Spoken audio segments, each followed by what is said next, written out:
I'm Christine Frizzell in Washington, where there is some major fallout from Tuesday's election results. Sweeping victories by Democrats are leading some Republicans, including the president, to call for drastic changes. It was the first time in a long time Democrats have had a lot to celebrate. Not just winning elections, but winning by a landslide. Abigail Spanberger by 15 points in Virginia and Mikie Sherrill by 13 points in New Jersey. Plus, the overwhelming passage of a redistricting ballot measure in California. Some Republicans downplaying what the victories might mean. What happened last night was blue states and blue cities voted blue. And no one should read too much into last night's election results. President Trump, though, with a slightly different take. I don't think it was good for Republicans. I think if you read the pollsters, the shutdown was a big factor, negative for the Republicans. Pollster Scott Rasmussen seems to agree. When we first polled on this in the earliest days of the shutdown, hardly anybody noticed anything was going on.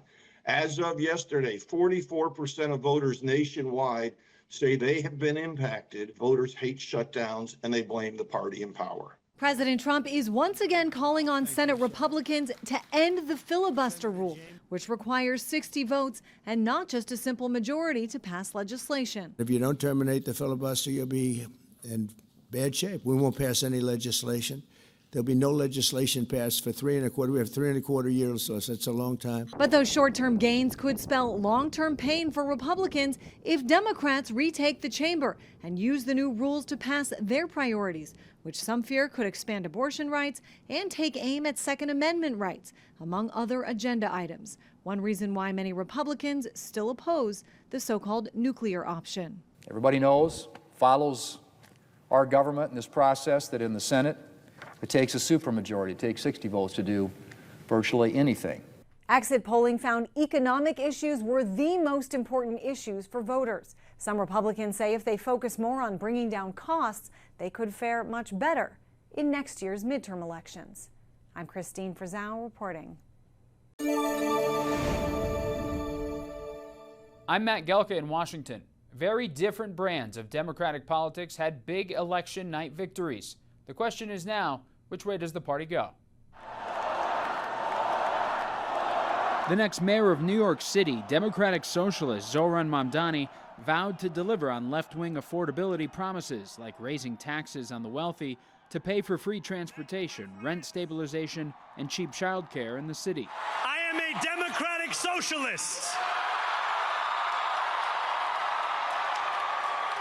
And most damning of all, I refuse to apologize for any of this. Mamdani's unapologetic socialist views have already made him a target of President Trump.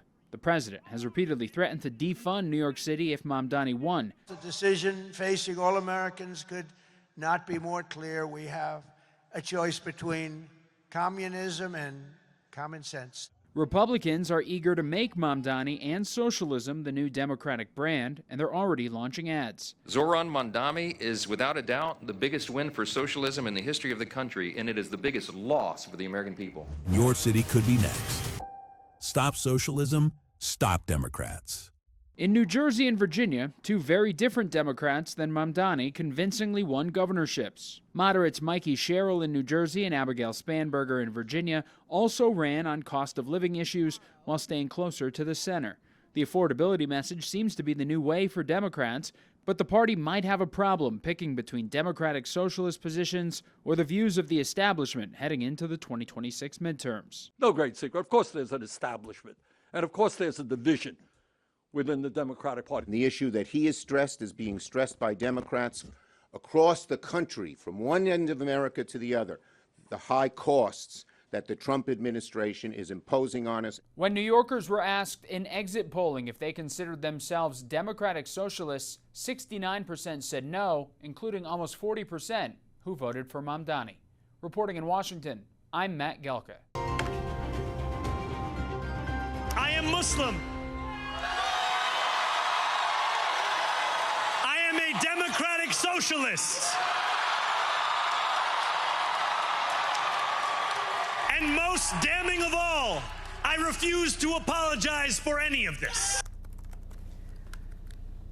After wins from far-left Democratic and Socialist candidates, there are growing concerns the Democrat Party has taken a major turn that will cause wide divisions and perhaps even big defeat for the party in the midterms. And joining us to discuss is president of RMG Research, pollster and analyst Scott Rasmussen. Scott, thanks so much for joining us this morning. We appreciate it. First of all, your thoughts overall about what happened last night. What does this mean also for the Democratic Party, do you think, moving forward? Well, Jan, it's good to see you. And what happened last night, obviously, just it was a good night for the Democrats. No matter how else you want to talk about it, they won all the key races. But they are going to be the races aren't as decisive as you want to think, as some people want them to be. The reality is only about 1 out of 9 New Yorkers voted for Mamdani.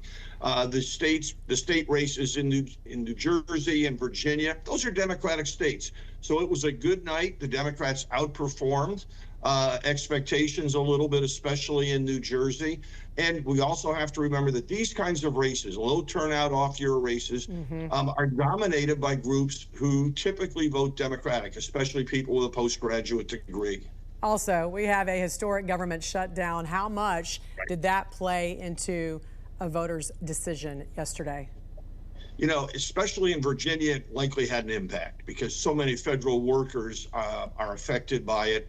But also the impact across the nation is growing. When we first polled on this in the earliest days of the shutdown, hardly anybody noticed anything was going on. As of yesterday, 44% of voters nationwide say they have been impacted by the shutdown, at least to some degree. 16%, so 1 out of 6 voters say they've been impacted a lot. We're starting to see the impact in flight delays and other things, and I think those numbers will keep going up. And yes, voters hate shutdowns, and they blame the party in power. Let's take a closer look at some of the numbers in New York City. You talked about Mamdani a little bit.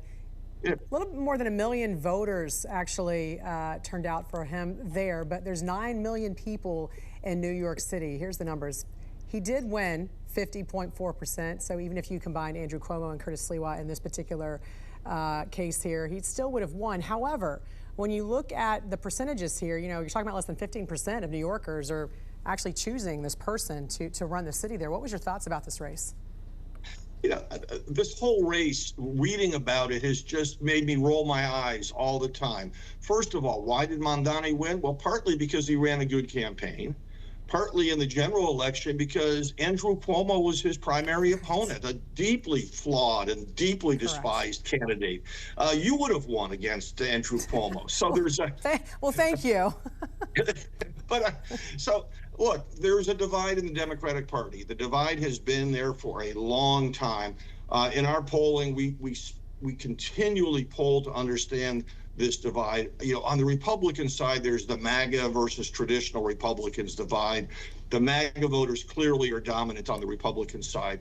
But in the Democrats, there's the moderate, there's the Chuck Schumer wing, the old school Democrats, and then there's the new rising progressive Democrats. And those two, the party is evenly divided between them. It's a fight that is going to keep playing out for years. So then what do you do if you're a Democrat?